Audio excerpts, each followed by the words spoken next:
that series From the Grave. And the whole idea behind that series was we don't have to live in the graves that we're in. Life puts us in graves, hurts put us in graves, but we serve a God that not only can bring Jesus from the grave, but that same power that was in Jesus can dwell in us and can bring resurrection life to us. But what good is it to come out of our graves, to come out of our disappointments, to come out of our hurts, to let go of our anger? What good is that if we don't actually learn how to live a winning life? Because if we don't learn how to win a living life, we will wind up going right back to the very graves we just walked out of. If you're someone who has a propensity to be beyond negative, I mean, some people are just born negative. It's just how they're wired. When they look at a problem, they see all the no's first. The yeses are a far and distant land that they just have trouble getting to. But I'm not talking about those that that's just kind of how you're bent, because we need those kind of people. Every once in a while, we need them. Not too often, but we need them. Anyway, there are some people, man, they are just negative. It doesn't matter what happens, man. They will spin it negative. They not only bring themselves down, but they bring everybody around them down. And they're usually, you can pick them out at the mall because there's nobody walking around with them. There's nobody walking around with them because they're negative and they're down. And inside their mind, they're talking about how nobody likes me. Everybody hates me. I'm going to go eat some worms. That's a negative person. That's their theme song. No one wants to live that way. But if we're going to come out of graves, we got to learn how to win a living life. And so as we were putting a lot of prayer into this series, I just thought, man, there is no set of movies that I think exemplify this kind of idea better than the Rocky movies. And so we're going to use the Rocky movies kind of as illustrations of the points that I believe God wants me to share with you. So we titled this series Inside the Ropes. The ropes meaning a boxing ring. You see, life really happens inside the ropes. What happens outside of the ropes is all preparatory and determines what's going to happen when you step inside the ring. Look, if you're a boxer and you do not train, you are going to get killed when you get in the ring. And many of us live life that way. We want to do something in life. And I could probably talk to a lot of you, and many of us would say, man, someday I'm going to do this, and someday I'm going to do that, and yada, yada, yada. But yeah, you never really get inside the ring and go to battle and make something happen. You're content to live outside the ropes. But if you're going to do anything that really matters for the kingdom, you're going to have to get in there. You're going to have to step inside the ring. And I think I want to talk to you today about some reasons that keep us outside of the ropes, and some reasons that I think when we do step into the ring, we get defeated every time. Here's the foundational scripture for this series. 2 Timothy chapter 1, verse 7. Timothy, for those of you that don't know, Timothy was a young man. He was a spiritual son to the Apostle Paul. Paul had established a church in a city, and he left Timothy in charge. And Timothy was a young man. And so Timothy didn't have a lot of years of experience. Timothy just had what he had learned from the Apostle Paul. And he just pretty much did whatever Paul did. And that caused a lot of problems for some people because they view leadership based on age or based on seniority and not necessarily based on God-appointed gifting.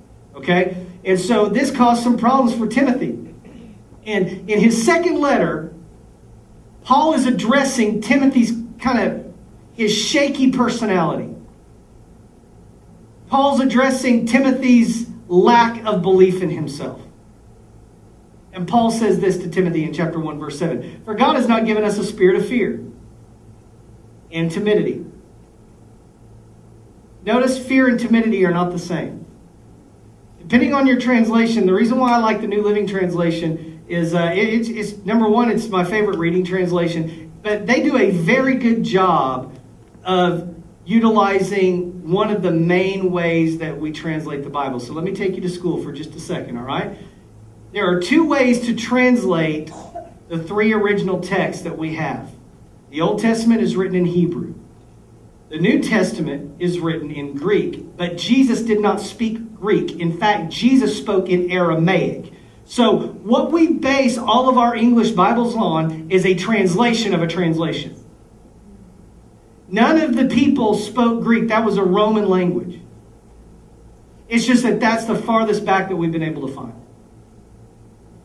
So you have two ways of translating what we call the original languages. You have the first one, which is the one if you've grown up in church and you've read, I'm going to step on your toes, I'm an equal opportunity toe stepper, okay? But I'm going to tell you the truth.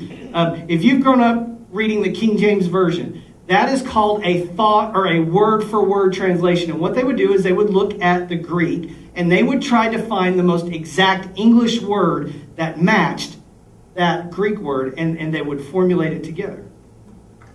Problem is, English, when you start comparing us to other languages, stinks. I mean, come on, man. We're teaching our kids phonics. You know, like this word, like this rule. When you have two vowels, the first one's long, second one's silent. And then you're driving with your kid down the street, and they see the love sign, and they go, "Oh, it's loaves," and you're like, "No, it's loves." Nah. Rule says first one's long. See, we write rules and we break them.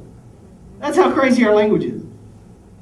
We don't have enough English words to properly extrapolate the meaning of Greek words. Greek is a very flowery language.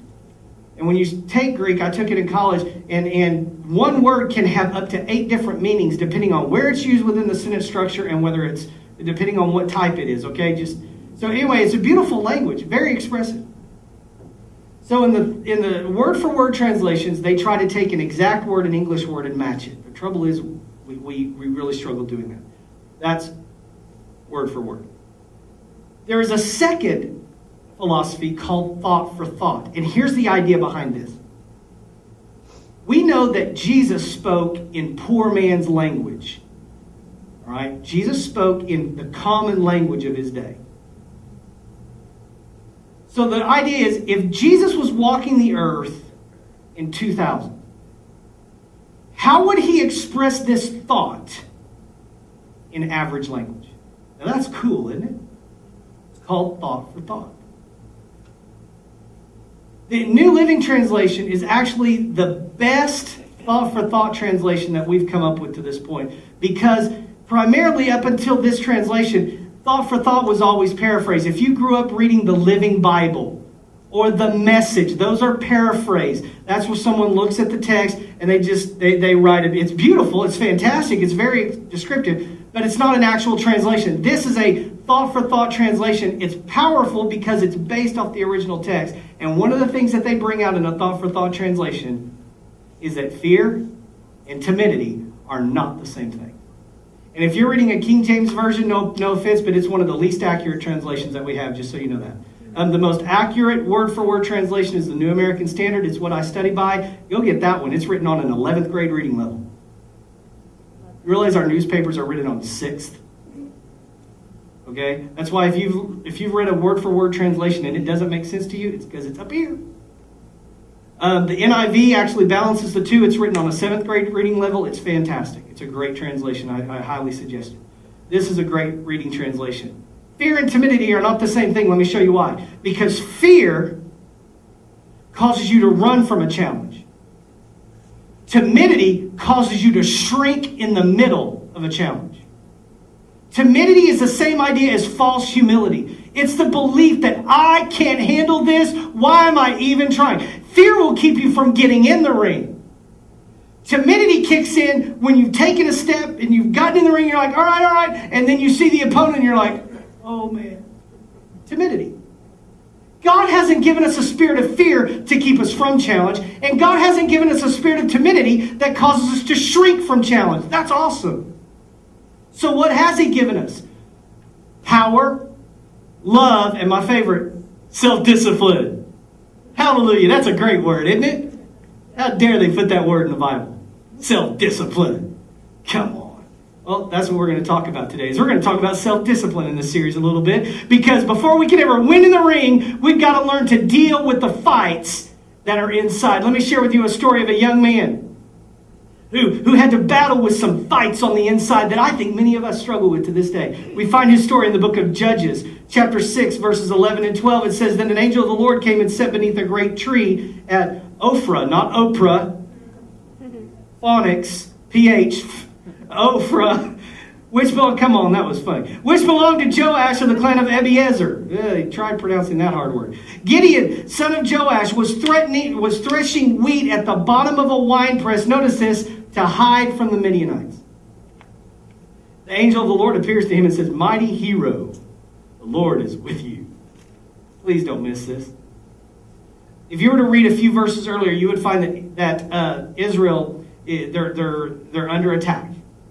And what was happening was, as they would plant crops and their crops would grow, several of these armies, the main ones right now were the Midianites, would come in and they would destroy their crops. They would trample their crops. Anybody ever worked hard for something and then had somebody else rip it out from under you? You ever worked hard for a promotion and then shared your dream with a friend and had that friend take that promotion instead of you? You ever worked hard for something and lost it? That's what was happening to them. And what the Midianites were trying to do was they were keeping them enslaved, but they were trying to break their spirit.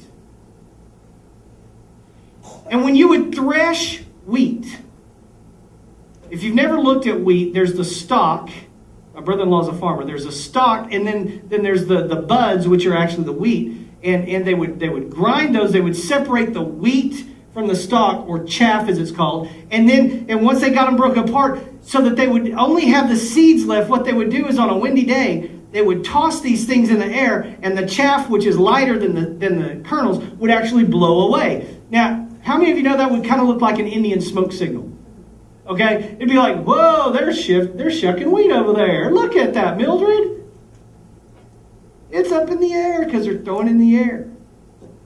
But it says that Gideon was hiding in the bottom of a wine press. If you were to pull up pictures of a wine press, many of them you would see that they had 3 to 4 different levels. And each level served as a different function. And the actual juice would gather at the bottom of this well. So here's what he was doing. He was down there in something that was not even made to shuck wheat. And he was down there and he was quietly separating the seeds from the shaft. All in an effort to keep the grain so that it didn't get robbed by the Midianites. And to this person, the angel comes and says, You're a hero? Really? He's hiding. He says, You're a hero. And with those words, some fights inside begin to ensue that are very similar to your and I's fights. The first fight he had to fight inside was the one of abandonment, feeling like he had been left out, abandoned by God. Sir, Gideon replied, the Lord is with us. Why has all this happened? Where are the miracles of our ancestors that they told us about? Didn't they say the Lord brought us up out of Egypt, but now the Lord has abandoned us and handed us over to the Midianites? Do you see me, angel? You're calling me a hero. I'm hiding in the bottom of a wine press using a tool that was never designed to shuck wheat. And I'm shucking wheat down here so I can't be seen, so that no one will steal my stuff. When you feel like God's abandoned you, you'll keep your dreams pushed way down inside because you don't want anybody to steal them. When you feel like God's abandoned you, you will live life in seclusion because you're afraid of being hurt. When you feel like you've been abandoned. In the first movie of Rocky, we see this idea where, if you don't know the story of Rocky, Rocky Balboa, he's a southpaw, left-handed boxer, and Apollo Creed, the world champion, gives a nobody a shot at the title. And as soon as Rocky is given the challenge, this guy who had been his manager for years came up to him, Mickey, and came up to him and was like, I want to be your manager. And Rocky said, you haven't been my manager for the last 5 years. Why do you want to be my manager just now that I get an opportunity? Where were you back then? Where were you when this happened? That's exactly what Gideon is saying. If I'm so blessed, where has God been up till now? Abandonment. And we've got to fight it because many of us struggle with feeling like God has left us alone. That's a fight inside we got to win. Another fight inside that we've got to win is a battle of self-image. You see, when you feel like God has abandoned you, then you begin to attack yourself and you begin to say, well, what's wrong with me? God must not love me as much as he loves this person. God must not bless me as much as he blesses this person. God shows favorites. Why? Because I'm a bad person. I'm not gifted. Blah, blah, blah. Self-image. And Gideon dealt with this as he said, but Lord, Gideon replied in verse 15, how can I rescue Israel? My clan is the weakest in the whole tribe of Manasseh, and I'm the least in my entire family. What do you mean I'm a mighty person and I'm going to lead Israel to victory? I am in the bottom of a wine press shucking wheat because I'm the lowest person in my clan. Self-image. Some of us pray on a regular basis, God, what's your will for my life? Let me tell you why God can't show you what his will for your life is, because your self-image is so low you'd never believe it. And until we learn to embrace where we are in the moment and where we are today and accept where we are today and push forward into tomorrow, we're never going to receive what there is in the tomorrows of our life. Because our self-image can't handle it. Not only do we need to fight this idea that God's left us alone and that's why life is struggling, but we've also got to win the fight for our own self-image. Look, the best place to figure out who you are is the God who designed you. And that's why reading the Bible is so incredibly important. Because if you'll read the Bible, you will find that God did not send his son to save a wimpy, weak-minded person. He actually sent his son so that he could show all of us who think we are wimpy and weak-minded that we're actually valuable enough for his son to die for us. And that means that God has probably more faith in you and more faith in me than we have in ourselves. So why don't we hang out instead of listening to all the people that want to tear us down and tell us what we can't do? Why don't we hang out with the Spirit of God who wants to just show us what we can do with him? Man, we got to get our self-image established by the person who designed us. We got to win that fight inside. A third fight we've got to win inside is the fight of doubt. Gideon struggled with this too. Gideon replied, if you're truly going to help me, show me a sign that it is really the Lord who's speaking to me. It's a pretty tough place when God speaks to you and you can't recognize his voice. It's a tough place because Jesus said this. Jesus said, my sheep know my voice. And if you don't know God's voice, the question isn't, is he speaking? The question is, are you a sheep? Because my sheep know my voice. And another's voice they will not follow. Who is the other voice? The voice of doubt. The voice that puts doubt inside of our mind of what we can't do.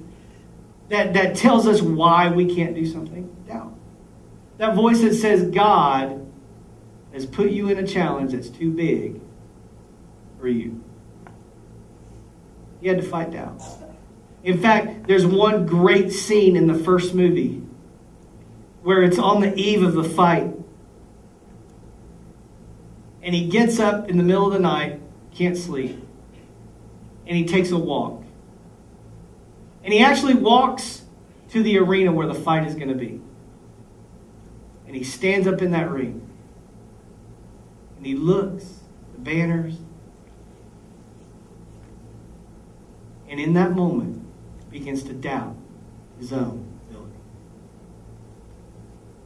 The fourth side we've got to win is the fight of trust. Abandonment, self-image, doubt, trust. Gideon is talking to God and the angel, and he's laid out this what's called a fleece. And anyway, he's trying to figure out if this angel is really from God. And when he finds out it really is, then he's going to go and he's going to get a sacrifice, okay? But that's not what I want to point out to you. I want you to hear the doubt in his voice when he says in Judges chapter 6, verse 18, don't go away until I come back and bring you my offering. The doubt is that he's afraid God's going to leave him. Okay, God, you're here right now, but don't leave. What have I got to do to keep you here? I'm afraid you're going to leave me. Why did he have trust issues? Because he had never really won the battle of abandonment. Now look, I want you to see all four of these together. When you feel like God or people have abandoned you, you will blame yourself for the reason why they leave. When you have destroyed your own self-image, you'll begin to doubt every other person in your life and their motives. And when you are completely filled with doubt, you will not trust a soul and you'll live your life alone. And if he gets you to that point, you'll never step into the ring of life. You'll never step inside the ropes and take on challenges. You'll be content to just be a person who's a spectator in the arena of life and never someone who's an active participant. Please do not miss what I'm trying to show you today. It's a progression of how the enemy keeps you on the sidelines. God doesn't love you, he's left you. God has left you because you're unworthy. Because you don't have any real special giftings. You're just average. You know all these people around you, they talk about you behind their back about how weak and how weak-minded and lazy you are. Do you really think you're ever going to accomplish anything in life? You know you're wasting your time. Abandonment, self-image, doubt, and trust. Man, if we are going to win those, we've got to deal with this stuff. We got to get in the ring. We got to win these battles. Let me show you how you can do that today. 2 Timothy 1:6. For this reason I remind you, he's speaking to Timothy again, fan into flame the gift of God which is in you. Fan into flame. Notice that it's not Paul's responsibility, Dylan, to go and lay his hands on Timothy and fan Timothy's fan into flame. Notice it's not God's responsibility to blow into Timothy's life and to bring the fan his fire into flame. For those of you that don't quite understand what I'm talking about, I'll talk to you. For those of you that kind of get this, spiritually, you understand what I'm saying. We got to quit coming to God and asking God to turn us back on. We got to quit coming to God and saying, God, you're the one that's got to set me back on fire. That's not what Paul's getting at. For those of you that you're not really getting it, here, let me try it this way for you. You can't quit looking to everybody else as the reason why you can't enjoy life. You can't go try to find another job, another person, another boyfriend, another girlfriend as the person that's going to make you happy. Paul's point is, Timothy, this is on you, man. This is on you. If you can't figure out how to work yourself out of this situation, you're never going to figure out how to win in the game of life. And recently, I was Timothy.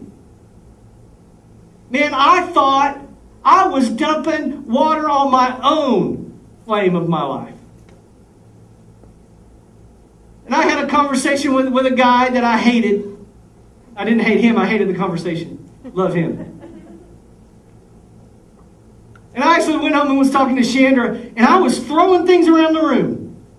I was. It's like, what's wrong? I said, he's telling me it's all my fault, that it's all up to me. Nobody wants to hear that. Because when you're suffering with abandonment issues and you got a horrible self-image and therefore you got doubt issues and you don't trust anybody, you don't even trust yourself.